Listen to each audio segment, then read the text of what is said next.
what was it like taking a StinkFace from Rikishi? What do you think it was like? Like, you tell me what you think it was like. You got like 400 pound, maybe more Samoan. Give you the StinkFace. I could tell you, my StinkFace was a lot more kinder than other people's StinkFace. I think he really gave one to Vince McMahon, a couple of the divas and stuff. He really put some StinkFace on them. He put StankFace on them. I just got a StinkFace. They got a StankFace. You know, he buried it in there. Now Rikishi, man, and all the Samoans, they're like I had told you earlier in my journey. One of my stop-offs was the Wild Samoan Training Center, right? Wild Samoans Academy there. So in Alpha and Sika. So then, of course, you have a Junior Fatu, Rikishi, and the Great Samu. So a relationship built there. So I've always had a tremendous relationship with all the Samoans, and I still do to today. I mean, Rikishi he reached out to me. His heart so kind and so good. He's out there, Knox Pro. It's a great academy. If you're in Southern LA, they're out there. You got Reno Anawa'i and Rikishi running that thing. The LA's just opened back up. Their shows are kicking out. Academy's doing great. I think you could check every Tuesday night. Check out Knox Pro Entertainment. You can see their matches and support them.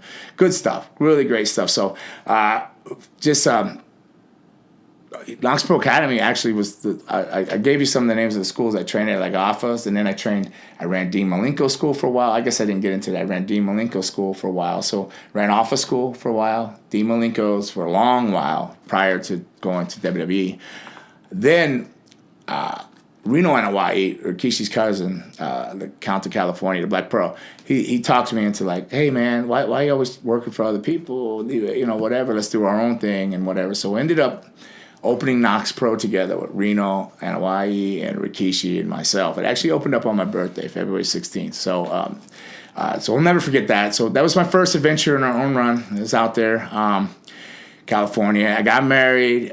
Things didn't work out, but that was an amazing experience. I learned so much. Like, if you've seen some of the stuff I was doing, like Gangrel's Wrestling Asylum, this and this and that, that branding, I learned from the Samoans. That branding. You know, they've taught me branding, and they also teach you business, which I should have paid a little bit more attention to business, because they actually told me don't trust some of the people that I was working with before I ever left LA and came back here. I got back involved with them, but that's another story too. But yeah, so I opened that school together, and we trained amazing talent out of there. We trained like Jacob Fatu. I don't know if you know who he is, but he's the Samoan dynasty legacy. Just amazing people. Rusev came out of there, which you might know as Miro now, depending upon what brand you're watching. If you're watching WWE, it was Rusev. You know, if you're watching AEW, he's known as Miro now. Holly Dead. Just a lot of amazing talent came out of that school. So they're still producing talent and doing amazing things out there on the West Coast. Those are my West Coast. One love to all my brothers out there on the West Coast. One love to all the Samoan family and all the Samoan dynasties. Just great, amazing people. What a great culture. If you don't know the Samoan culture, it's tremendous. You know, when I left LA, I probably left at 305 because I'm running with that Samoan culture, that turkey tail and mayonnaise on my eggs and rice and everything. Now I'm not so lean now. I mean, I'm still floating 245, 250.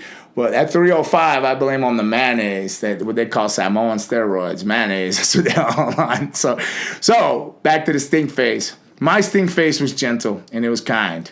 Mine was given out of love and respect. Now, some of them other fools that got I call them stank faces, the other ones. Hey, but he would destroy him, because that's no small man leaning a big old butt up in there and rubbing it, man. He's got a thong on too. Now, I'm gonna tell you, he's super clean and shower a lot and stuff. But you get sweaty up in the match, and when you got a big man like that sweating, that's like a waterfall coming off that butt crack. So I don't know what bachelor parties you've been at or whatnot, drinking out of sheep butts or whatever. But that's a big Samoan ass right there. That's all I know. So, boom, and he would bring it on. But man, again, I ain't got nothing but love for the Samoans, and that's my family out there. We shared some blood, sweat, and tears, and I've shared a lot of blood with Rikishi on the road, working for his uncle Lafa. We do these sports fests. I remember one time he bled out so much for me. I hit him with a chair, and we battled. He bled so much, and the wound was so deep that he had a pay-per-view the next day at WWE, and they were going to take him off pay-per-view because they said, man, what have you done?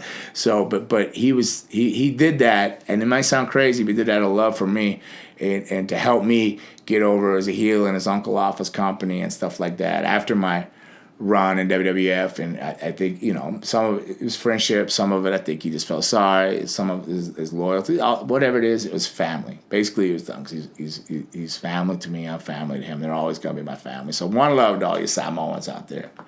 So, all right, that explain the stink. I got a StinkFace. They got StinkFaces. Did that explain it to y'all? Did that clear that up? So we good? Whoever asked that, we good?